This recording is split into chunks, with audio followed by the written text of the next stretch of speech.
Why are you still here? Huh, other people's old lady should just disappear.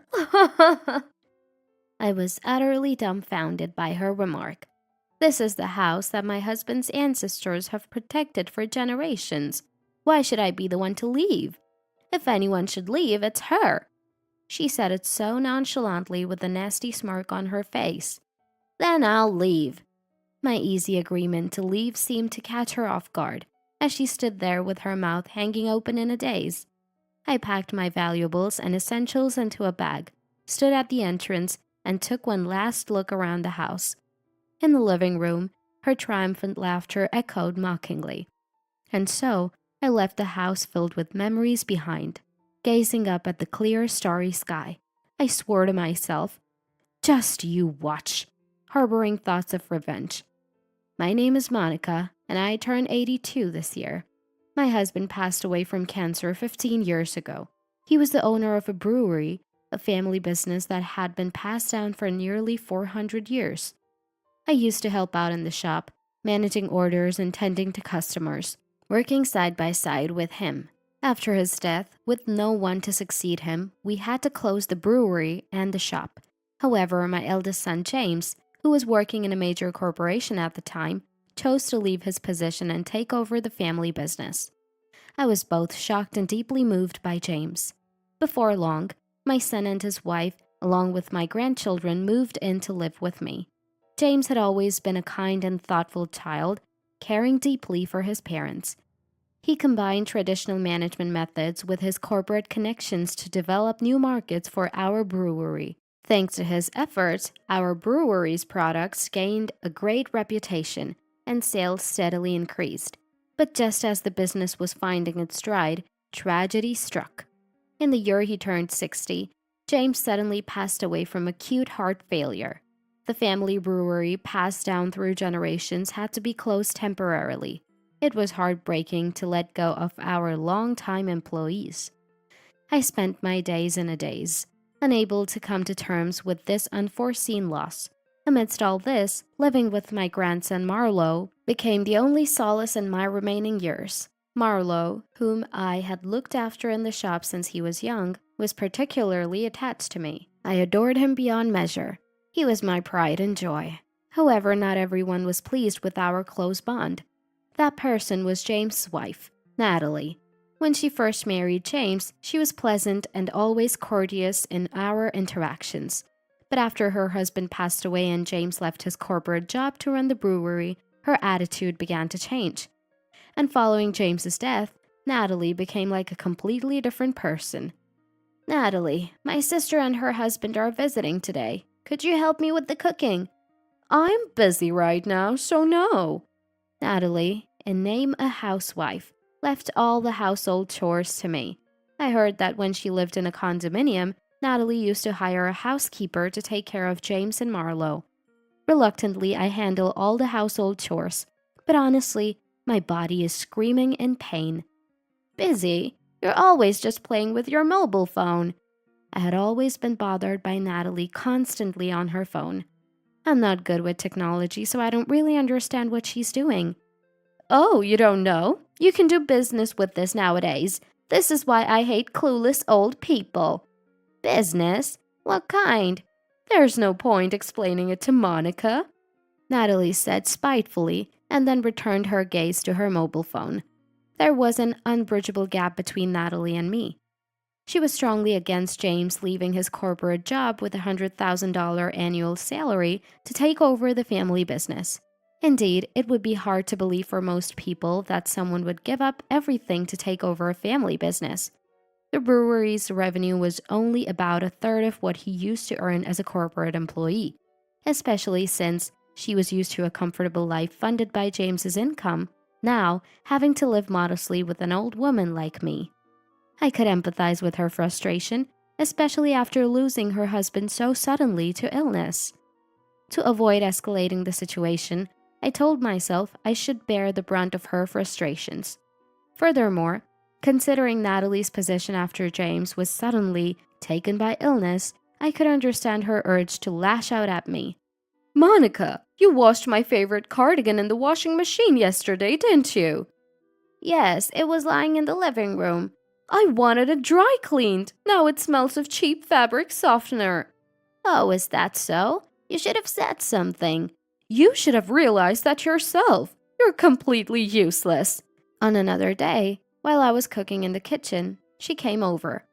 Stir fry again today? And Monica's seasoning is so bland it hardly feels like eating. She peered over at what I was doing and commented, I'm sorry, it's just before pension day, so funds are tight. But it's healthier to keep the salt low. This is why I hate being poor. And stop preaching to me, will you? Natalie's all talk. She doesn't cook, doesn't do laundry, and never goes shopping. She seems to be working a part-time job somewhere, but she doesn't contribute to the household expenses, not even for food. Our current income sources are my pension and a survivor's pension. To manage on this limited budget, I walk to the supermarket far from home. Some days I get dizzy from exhaustion. On days he doesn't have club activities, Marlowe, worried about me, does the shopping on his way home. Right now, he's my only support. Amidst these daily struggles, two things troubled me. I heard Natalie's family is wealthy, so why does she continue to live here now that James is gone? The second thing is, why she's so hostile towards me. It might be because she's upset that Marlowe is more attached to me, but she was the one who asked me to look after him. So it's not surprising that his affection is more towards me than her. While still not understanding Natalie's true intentions, I carried on with my days. Then, about half a year later, one day, Natalie had been out since the morning, leaving me alone at home. While cleaning, the doorbell rang. Looking at the monitor, I saw Natalie's mother, Elsa, standing there. I hadn't seen her since James's funeral. It's me, Elsa. Hurry up and open the door. Elsa's face and voice were angry, and I felt an uneasy premonition. I hurried to the entrance and opened the door. It's been a long time, Elsa. What brings you here today? What brings me here? I've heard you've been terribly cruel to my daughter. What? Poor thing. She called me crying the other day. I was speechless, unable to comprehend what Elsa was saying. Her accusations were utterly baseless. It's me who's been treated like a housekeeper, enduring harsh words every day. I tried to explain this to her, but she wouldn't listen and continued to berate me. You're the devil. My daughter, raised like a lady, breaks easily under the harsh words of commoners like you. You're mistaken. That's not the truth. At this point, you still won't admit it. Apologize sincerely for what you've done. What right do you have to speak ill of my precious daughter? Overwhelmed by her intensity, I gradually lost the energy to respond and just listened in silence. Why would Natalie tell such lies in the first place?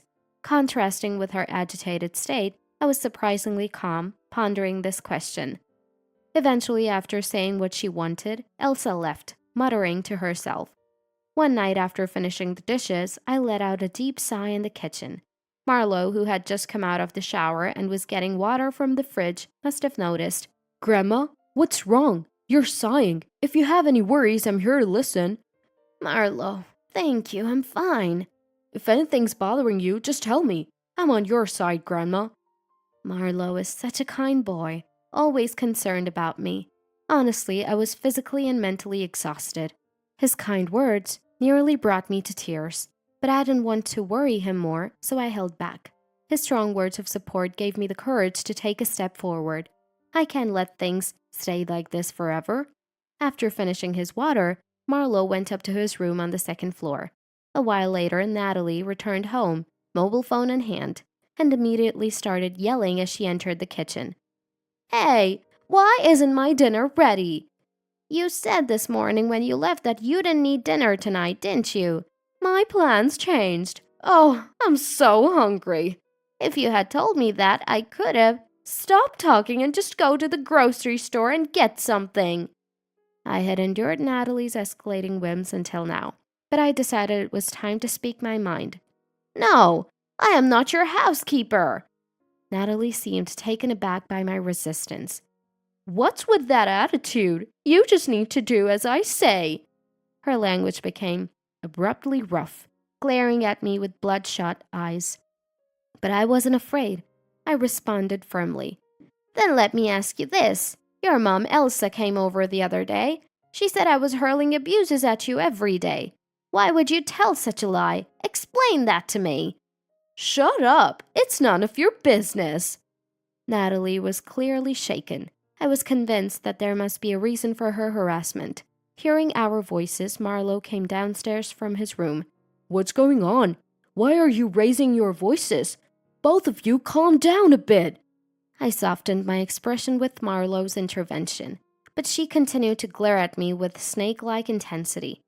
Then, the next moment, Natalie blurted out something shocking. "Why are you still here? Other people's old ladies should just disappear." I was dumbfounded by her remark. This is the house that my husband and his ancestors had protected for generations. Why should I be the one to leave? If anyone should leave, it would be Natalie. She said it nonchalantly with a nasty smirk on her face. I felt anger rising within me, threatening to take over. Then, in the next moment, Marlowe whispered something to me quietly. After hearing his murmur, I nodded and took a deep breath. "Then, I'll leave." My quick arrangement to leave seemed to catch her off guard, as she stood there with her mouth agape. I packed my valuables and essentials into a bag, stood at the entrance and looked around the house. In the living room, Natalie's triumphant laugh echoed, and with that I left the house filled with memories. Looking up at the clear starry sky, I swore to myself, "Just you watch," harboring thoughts of revenge. My destination after leaving the house was my sister and her husband's place. They have no children, and upon hearing my story, they welcomed me warmly. At that time, "Leave it to me," I was saved by Marlowe's whisper. I wondered what would have happened if I had reacted to Natalie's provocation. Lately, my blood pressure had been high, and I had been having occasional headaches. In the worst case, I might have collapsed. The mere thought sent shivers down my spine. As it turns out, Marlowe had discovered a secret about Natalie. He later wrote the secret in a letter and sent it to me. About 10 days ago, on his way home after finishing his high school club activities, he saw Natalie walking hand in hand with an unfamiliar man. Feeling suspicious, he followed them and saw them enter a club in the entertainment district. Seeing the sign of the club, Marlowe was shocked. It was a nightclub catering to women in their 30s to 50s. Natalie's constant phone use was to check reservations from clients who had chosen her. Had she referred to this as her business before? Nevertheless, pushing household chores onto me and neglecting her child to drink with strange men was utterly distasteful. I felt an overwhelming urge to retaliate immediately. When I mentioned this to Marlowe over the phone, he advised against it, urging me to stay calm. Heated by his warning, I reflected. Firstly, I needed to understand the true reason why Natalie was trying to anger me. Acting rashly now might obscure the truth. Besides, without concrete evidence, she could easily deny everything. So I decided to call Natalie, aiming to observe her reaction and coax out her true intentions. "Yes, what is it?" "Natalie, I wanted to ask you something. Someone I know mentioned they saw you walking in town with an unfamiliar man." "What? You must be mistaken. That's impossible." "Really? Because there aren't many tall women like you around here." "It's a mistake. Do you have a problem with that?" Natalie's tone was forceful, but she clearly seemed agitated. It was obvious she was hiding something she didn't want known. A glimmer of light pierced the deep fog in my mind. A few nights later, perhaps thinking she was being probed because of my phone call, Natalie was talking on the phone in the living room. Marlowe secretly listening in. It appears she was talking to Elsa. "Mom, Monica seems to be snooping around. I wonder if it's safe. It would be troublesome if she found out about the matter." "Well, yeah, that old lady can't do anything." Though the response wasn't audible from Marlowe's account, I realized Natalie and Elsa were conspiring for some purpose and had been verbally abusing me. This was unforgivable. I decided to seek help from my brother-in-law Elias to get confirmation. He's a retired police officer who now runs a detective agency for the underprivileged. I arranged to meet with Marlowe and visited Elias's office to discuss everything. He listened to the situation and readily agreed to help. "I understand the situation. We need to proceed with caution. I'll start by inquiring with the relevant parties. I feel bad asking you for this, Elias, but please help me. We then meticulously planned our next steps. 3 days later, I invited Natalie to a cafe near the house. What do you want? I have a meeting with someone soon. It won't take long. After you called me an outsider the other day, I had an epiphany. I might not have much time left, so I've decided to leave all the property of the house to you and Marlowe. Her arrogant posture changed as she leaned forward, her eyes sparkling. Really? Yes, as proof, let's both sign this document. She signed the document eagerly without any hesitation.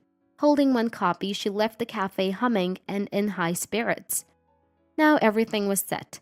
A month passed. The bell for the beginning of my revenge had rung. I visited my home to talk to Natalie and Elsa. The house, which I hadn't seen in a while, was poorly cleaned, with trash scattered around. The garden was overrun with weeds. Seeing my neglected home made me feel miserable, but reminding myself the real battle was yet to come, I slapped my face with both hands to steel myself. I sat down on the familiar sofa in the living room.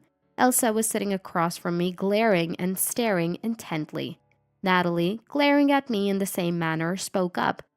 What do you want to talk about? Do you still have some lingering attachment to this house? I'll speak frankly. This is about a secret you two share. Secret? What are you referring to? She feigned ignorance, but this was expected. Ever since James passed away, I've endured your verbal abuse and managed the household chores despite my failing health. I left the house without understanding why you went to such lengths. What are you trying to say? Stop wasting time and just tell me. Natalie, interrupting and swinging her feet, shouted. All right, I'll be clear. Your aim is the land and the rights to this house. What are you suddenly accusing us of? I could feel Natalie's agitation, but continued anyway. The property of this house was inherited by me and our only son after my husband passed away. Unfortunately, after James also died, his assets were inherited by you and Marlowe. So what? Natalie, you are currently working at a nightclub in the entertainment district, aren't you? How do you know that? At that moment, Marlowe came downstairs. It was all according to the plan. The other day I saw Mom walking hand in hand with a man in a suit in town and followed them. What? It was all according to the plan. You heard from a male customer who works at the municipal office, right? He told you about a potential shopping mall being built near this house's land. How do you know that? But it's all talk. There's no proof. There is proof. Elias tracked down that man from the office, and under the condition that we wouldn't inform his superiors, he confessed everything. I recorded the whole thing on my mobile phone. Marlowe played the video on his phone. This can't be real. You consulted Elsa about it since she's a land expert. You both thought of getting this land from me to make a significant profit. Then, you repeatedly hurled abuses and hurtful words at me to wear me down. Elsa, Elias also investigated your company. Since your husband died, the business has been failing, and you have substantial bank debts. Acquiring this land and selling it when the price soars could bring in enough money to pay off those debts. Your previous visit to my house was not just to hurt me, but also to scout this land. Well, that's, The two couldn't find words to escape the situation and hung their heads. Suddenly, Natalie came to my feet and clung to me. Monica, I'm so sorry for everything I've done. I genuinely regret it. Please forgive me. What a strange thing to say. I don't have a daughter, not even by marriage. After all, you and I are strangers. Look. I showed her the document we had signed. Apparently, she was so elated when signing it that she hadn't checked the content thoroughly. She might have misunderstood that I was gifting her my assets, but there wasn't a single line in the document stating such. Even if it was claimed to be verbal promise of a lifetime gift, such a contract made on a verbal promise can be unilaterally revoked by me. The document stated that Natalie and I are strangers and shall have no further relations. Seeing this, she began to tremble and sob. Elsa also collapsed to the floor, utterly distraught. The fog in my heart cleared, and I felt a refreshing sense of relief. Natalie, as per the document, had to leave the house. She's now staying with relatives. Additionally, it seems she was fired from the nightclub for revealing client information to the manager. Natalie, anticipating profit from the sale of this house's land, extensively used her credit cards, resulting in substantial debt. She's struggling with various part-time jobs and unable to see a way out of her debt. The relatives discovered Natalie had accumulated a large amount of debt from them. She begged not to be thrown out and is now staying as a housekeeper in their home, out of their pity. I heard she is living in a pitiful state, unable to afford meals and surviving on one meal a day, sometimes just on leftover bread she gets for free. Elsa's real estate company went bankrupt, and their home, which was mortgaged, was seized by the bank. Currently, she and Natalie are living with relatives. I heard they are lectured daily about Natalie's reckless spending being a result of poor parenting, leading them to a life of tears. Hearing this, I thought it was just a coincidence. Both are pitiful. 5 years have passed since then. The plan for a shopping mall near our home was abandoned 2 years ago, and I am living healthily in this beloved house. Marlowe, who went to university, has expressed a desire to revive the family brewery and shop, studying about alcohol there. He has now taken over my husband's brewery. Former employees wishing to work for Marlowe have returned. Despite the twists and turns in my life, seeing Marlowe working happily with everyone makes me feel that everything has been worthwhile. The brewery has come to life again, and I am glad that I followed my convictions and acted accordingly.